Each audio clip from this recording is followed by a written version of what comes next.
Olá, querido, espero que você esteja muito animado. Essa é a nossa quarta aula, baseada no capítulo 6 e capítulo 7. São capítulos extraordinários que vão nos falar muito sobre a nossa condição diante do pecado, a nossa libertação, como considerar e também aplicar essa libertação na nossa vida. Então, vamos lá para a nossa primeira tela, porque com certeza você vai receber muito nessa aula. É uma parte muito importante da doutrina da justificação e eu gostaria muito que você prestasse o máximo de atenção. Então, vamos lá para a nossa primeira tela.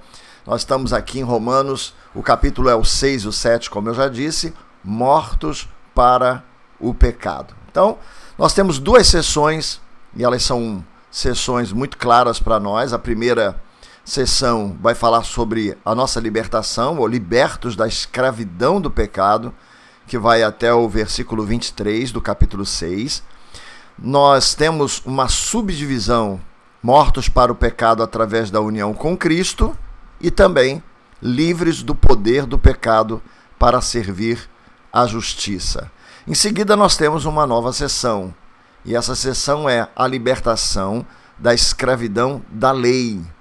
Então, querido, capítulo 7, de 1 a 25, nós vamos explorar esse tema. E aí temos subtítulo, a libertação da lei pela união com Cristo. E a história e experiência, ou experiência dos judeus sobre a lei. E essa parte B, nós temos aí a vinda da lei e também a vida sob a lei. Então, vamos lá, começar aqui a nossa tela, né, que vai nos levar diretamente aqui a essa graça, né, tão poderosa e tão graciosa, e como Paulo continua usando a diatribe, ou seja, diatribe, que é uma forma de escrever e ao mesmo tempo fazer o papel de um opositor, então ele mesmo vai fazer essa grande pergunta. Paulo afirma que a justificação é o primeiro passo no caminho da santidade. Ou seja, Deus não inocenta o culpado, mas Deus, através do seu Filho e pela fé daquele que crê no Senhor Jesus, Deus faz a justificação. Então, é justificado. Eu já expliquei isso, mas é sempre bom estar lembrando, né, do exemplo de Abraão que o próprio apóstolo Paulo dá no capítulo 4. Bom, Abraão, ele não tem filhos.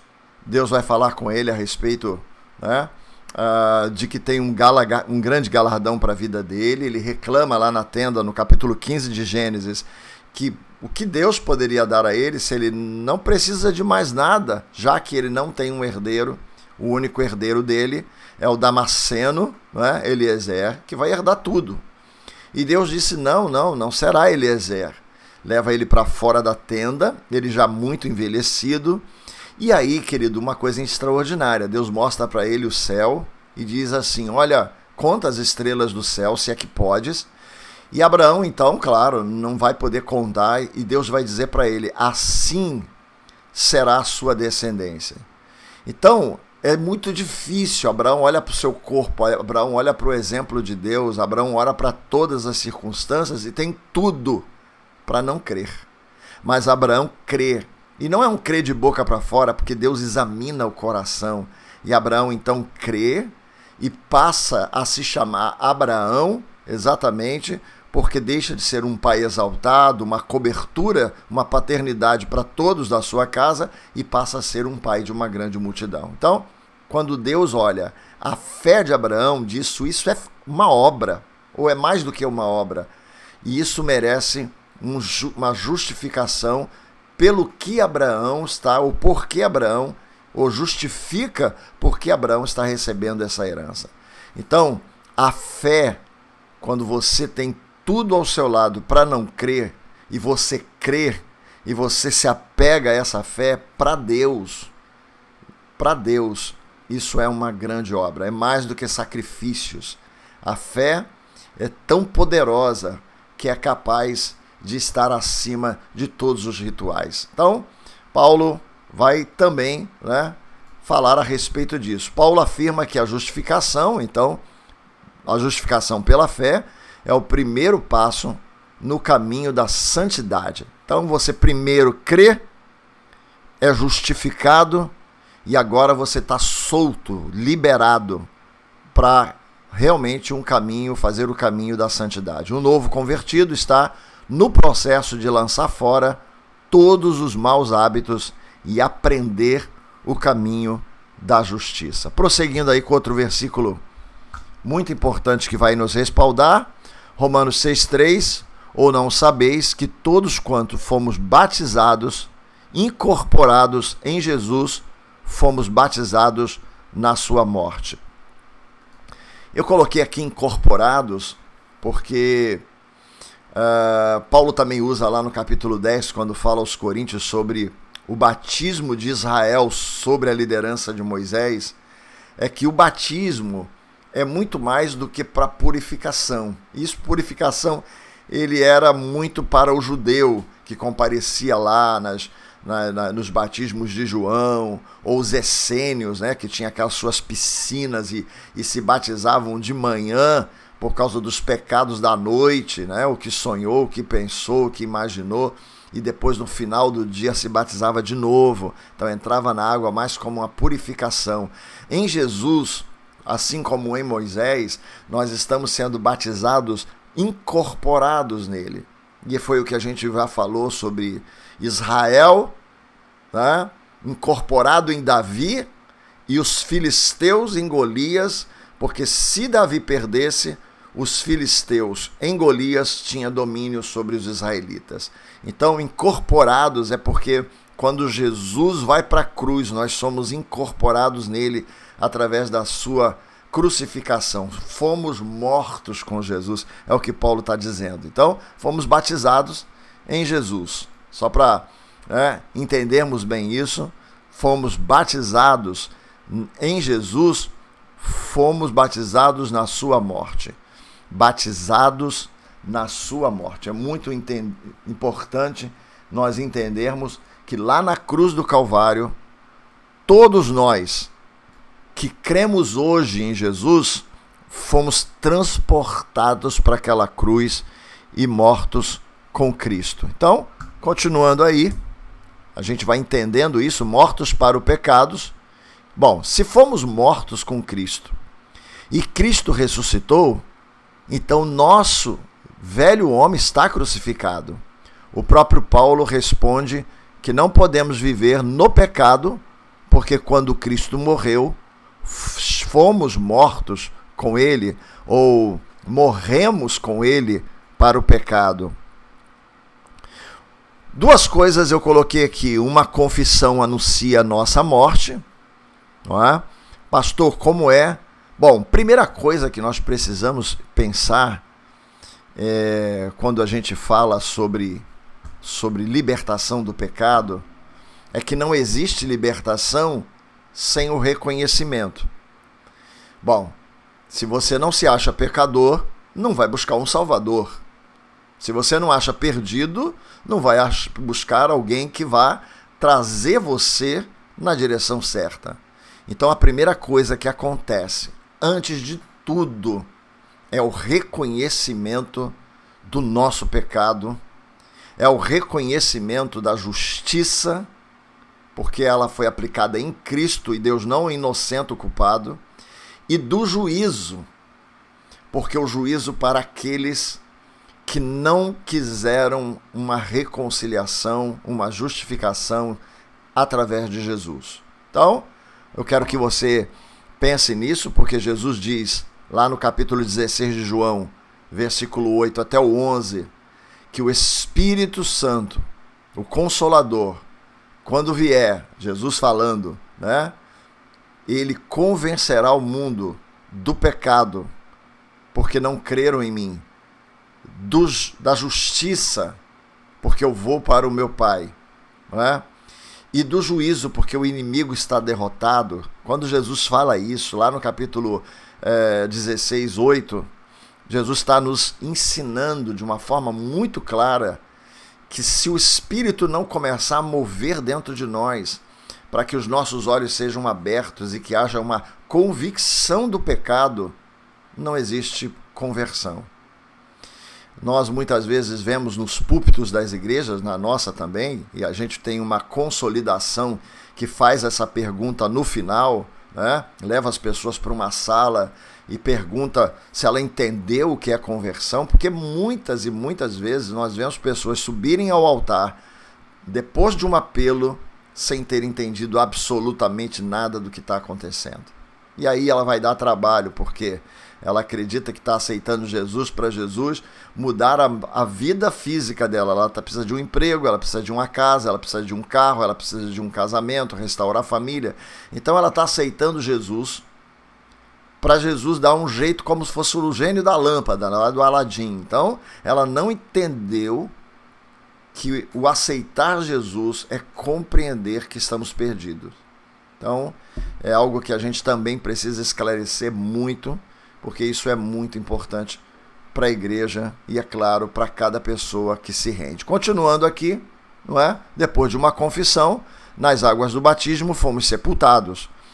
Bom, se você reconhece que está morto, que o seu pecado te mata e que em Jesus todos nós morremos, você precisa ser sepultado. Ninguém quer um morto andando por aí. Então, nas águas do batismo, quando há imersão, fomos sepultados. E na ressurreição de Cristo, ao sairmos das águas, também fomos ressuscitados para andar em novidade de vida. Não é? Eu espero que você tenha entendido isso claramente, que é um símbolo muito importante do batismo. O que é o batismo? O batismo é a comprovação de que nós estamos incorporados em Cristo. Morremos por causa do nosso pecado, Cristo morreu por nós, então nós confessamos o nosso pecado, então ali é o testemunho no batismo, né? Digo o batismo das águas, de que nós estamos confessando para o pecado, a nossa morte, estamos sendo sepultados quando um ministro, né, desce a gente sobre, né, mergulha, imerge nas águas, e quando a gente levanta, é o símbolo de que também estamos levantando para uma nova vida. Então, é isso que Paulo quer dizer. E agora eu tenho dois verbos que Paulo usa muito no capítulo 6, que eu separei para nós: o saber e o considerar. Saber e considerar. Então vamos lá, ler os versículos que estão aqui. Paulo destacará dois verbos essenciais para promover uma verdadeira transformação: saber da verdade e aplicá-la na vida cotidiana. Olha que coisa tremenda. Nós precisamos entender isso com muita profundidade. Irmãos, olha aqui. Sabendo isso, que primeira coisa que a gente precisa saber, que o nosso velho homem foi com ele, com Jesus crucificado. Você precisa crer nisso. Precisa ter convicção para que o corpo do pecado, né, porque o pecado vem através do nosso corpo, seja desfeito, a fim de que não sirvamos mais ao pecado. Sim, é um ato profético, é um ato de fé. Sim, a gente precisa entender que o evangelho é pela fé. Primeiro é pela fé. Então eu creio. Ah, pastor, então se eu estou morto eu não vou pecar, não vou ter desejos? Não, porque é uma batalha do velho homem com aquele homem que captura a fé. É o Abraão no corpo físico envelhecido e o Abraão da mente, sabe, cheia da fé, do impacto da fé, dizendo: é impossível olhando para mim, mas é possível olhando para Deus. E essa é a grande diferença de uma conversão que vai nos empurrando para a santificação. Eu gostaria muito de poder explicar isso de uma outra forma, mas eu estou usando aqui o que Paulo está dizendo, e eu estou lembrando aqui de Abraão, né, para que você possa ter essa convicção. Depois Paulo vai usar um outro verbo.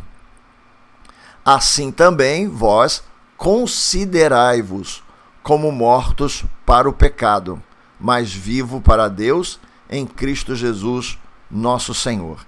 Então, o que nós temos aqui? Eu sei, eu li a palavra, eu entendi. Abraão sai da sua tenda, olha para os céus, Deus fala, assim será a sua descendência. Então Abraão entendeu. Bom, entre entender e viver aquilo, há uma diferença muito grande. Mas Abraão entendeu.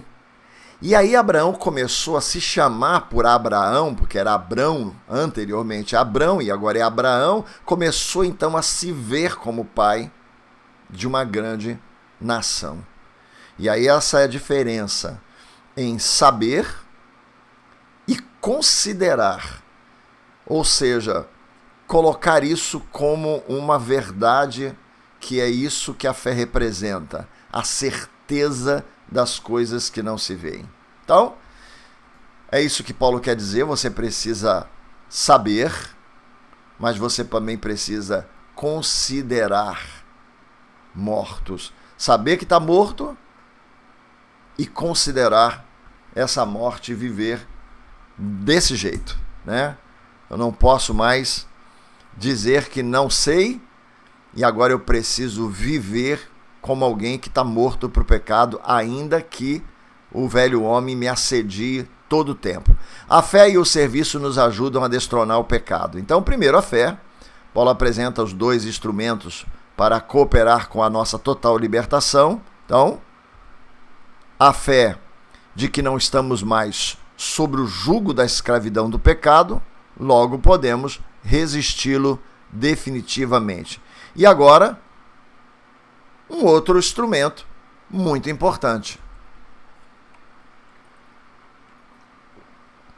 O uso diário do nosso corpo como instrumento de Deus para promover o avanço do reino.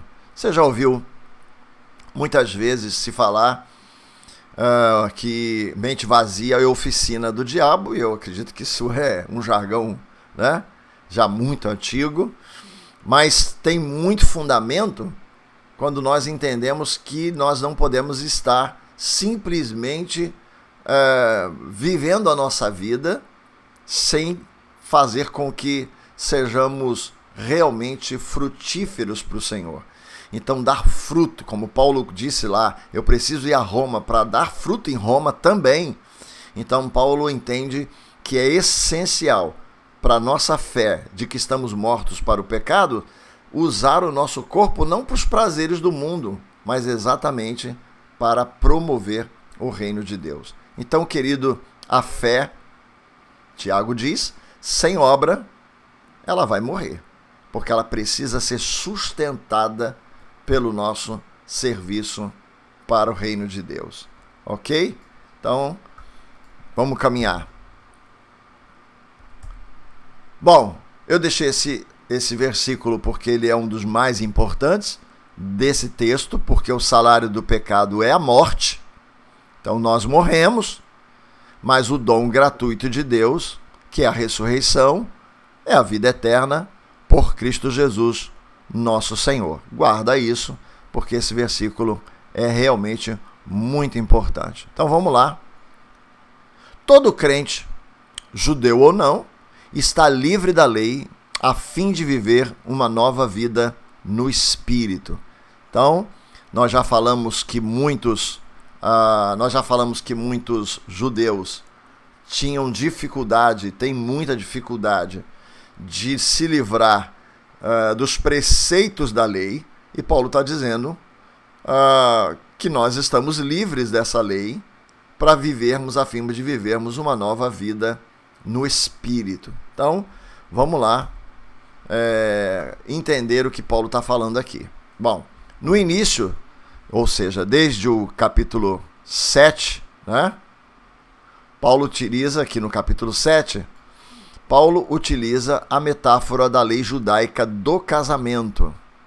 Ele compara cada cristão com uma viúva que não está mais ligada, porque é viúva, ok? Ligada ao marido depois que ele morre. Então, vamos lá entender o que Paulo está falando aqui, que é uma metáfora muito importante principalmente para os judeus que estavam em Roma. Porque a mulher que está sujeita ao marido, está falando aqui do judeu e de todos os homens sujeitos à lei, enquanto ele viver, está lhe ligada pela lei. Mas morto o marido, está livre da lei do marido.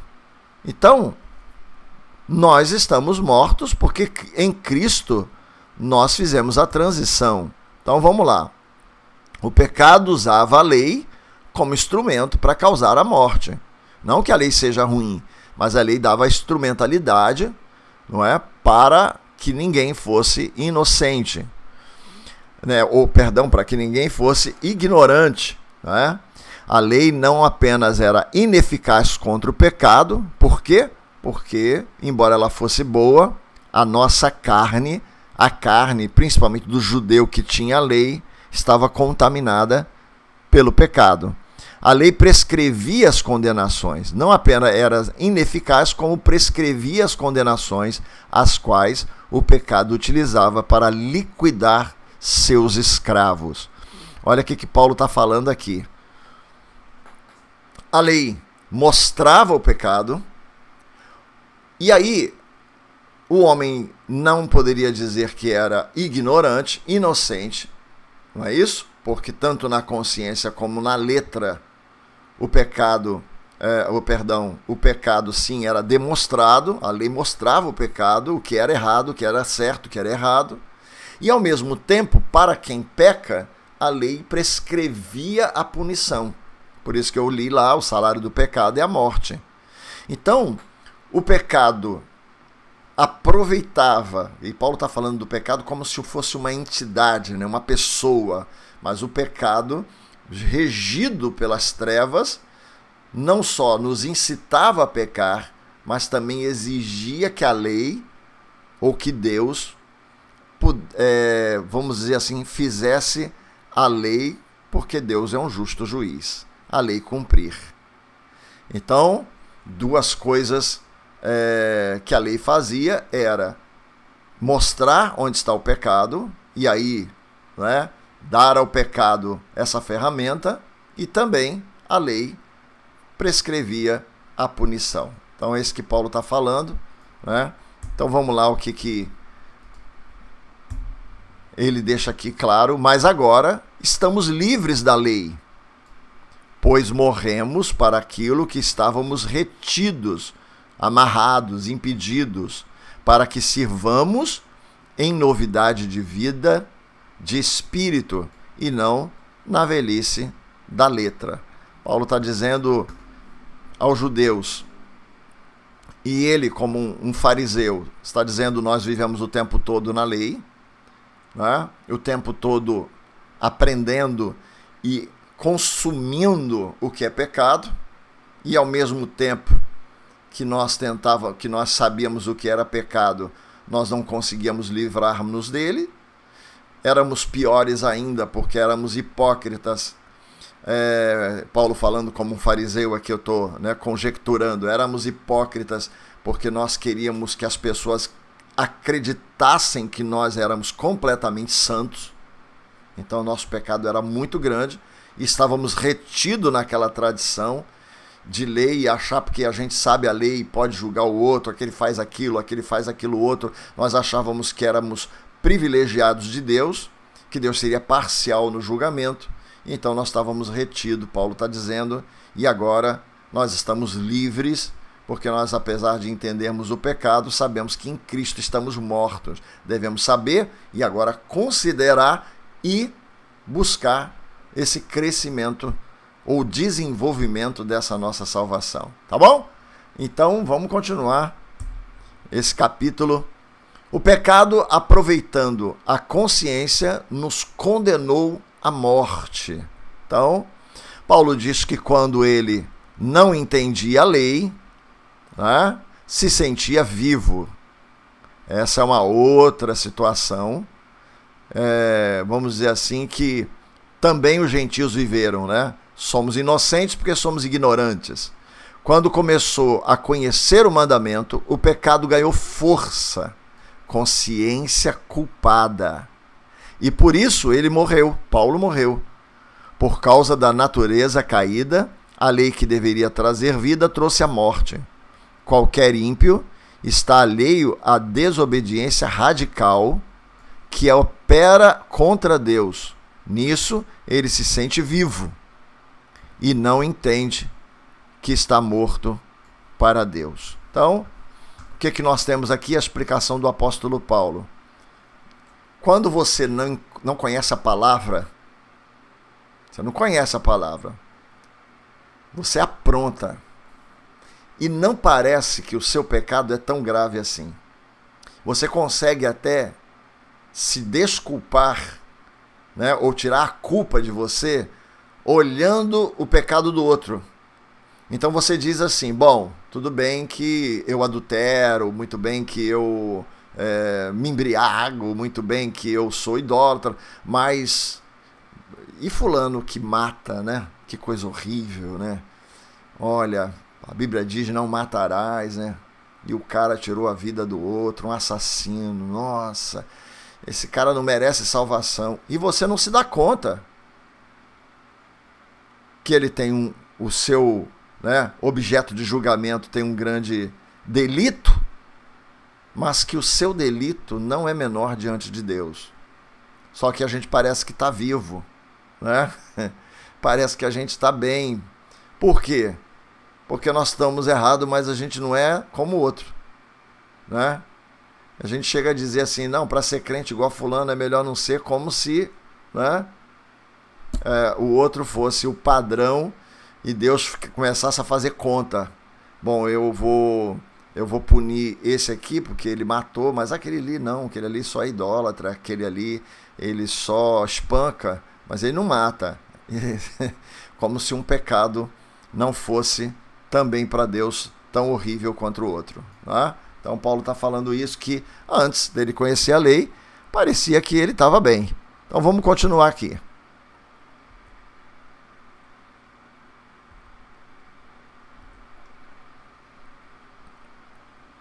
Deixei 2 versículos aqui. Primeiro, o versículo 11 e 12 diz assim. O versículo 11 e 12, porque o pecado, tomando ocasião pelo mandamento, me enganou. Paulo continua lá aquele mesmo discurso. Por ele, me matou. Assim, a lei é santa e o mandamento santo, justo e bom. Logo, tornou-se-me o bom em morte. Ele está dizendo, logo o bom se tornou em morte? De modo nenhum. Mas o pecado, para que se mostrasse pecado, ruim, mal, operou em mim a morte pelo bem. Ou seja, me mostrando a lei, a fim de que pelo mandamento o pecado se fizesse excessivamente. Deixa eu te pedir para você entender isso aqui, ó, com clareza, guardar isso aqui. Excessivamente maligno. Por que excessivamente maligno? Porque há uma rebelião deflagrada.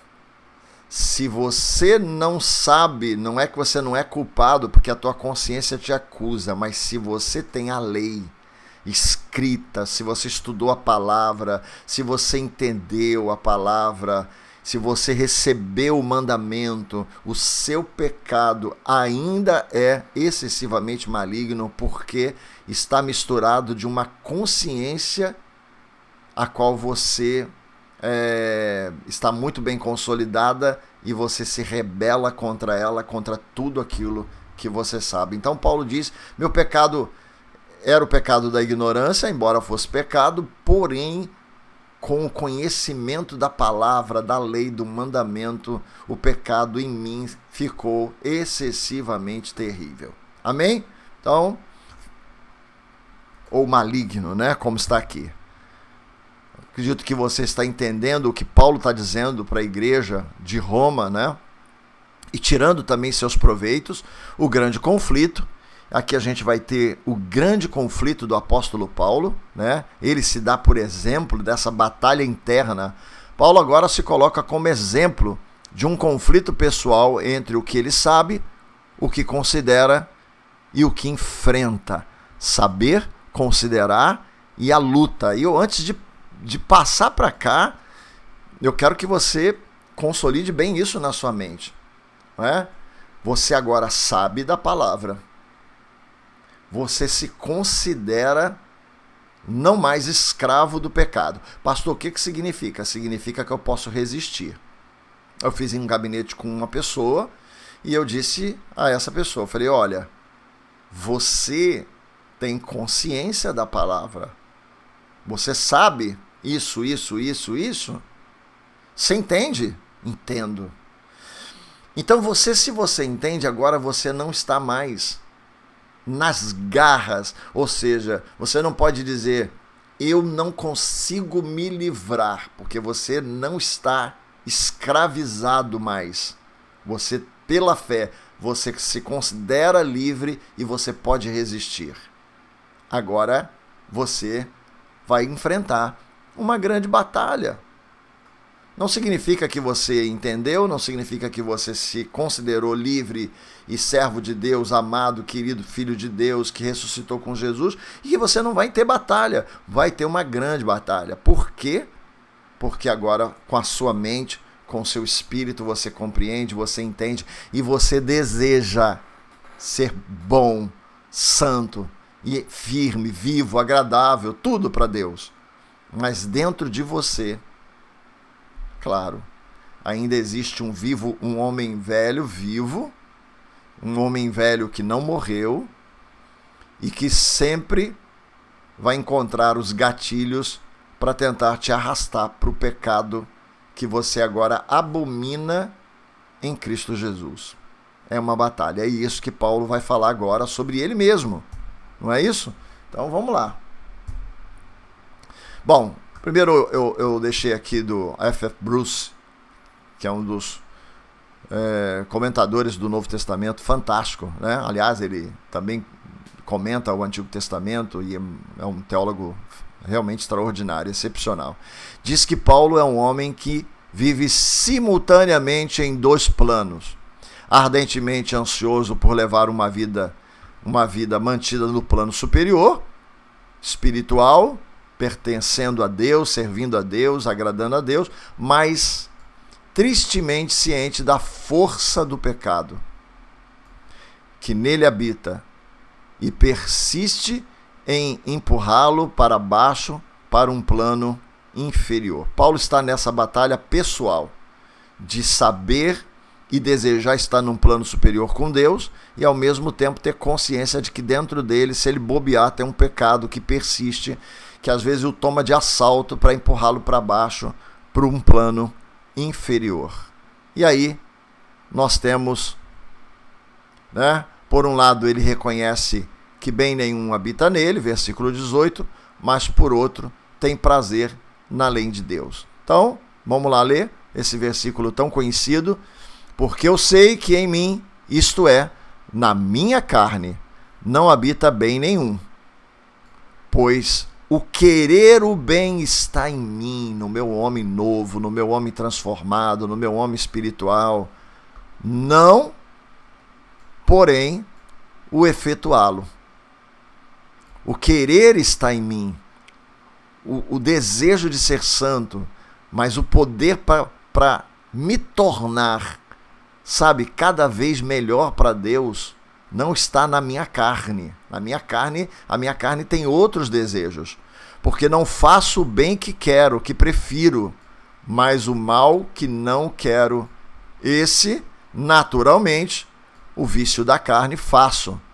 Mas se eu faço o que não quero, já não sou eu quem o faz, e sim o pecado que habita em mim. Olha aqui que Paulo está falando, nós estamos encerrando a nossa aula, mas Paulo não está dizendo eu sou um pecador voraz. Paulo só está dizendo que ele não pode confiar na sua própria carne. E eu acho que isso eu tenho Eu me converti em 83, então 41 anos de convertido. E nesses 41 anos, eu nunca confiei na minha carne. O que significa isso, pastor? Significa que eu evito, não faço graça com o pecado, com a aparência do mal. Então, se tem uma situação que eu estou entendendo que ali está gerando um gatilho para o pecado, a gente foge.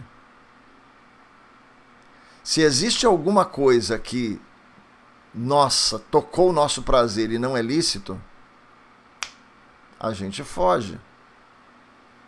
Se tem um nível de amizade, e essas amizades estão querendo me persuadir para o mal, a gente foge. Por quê?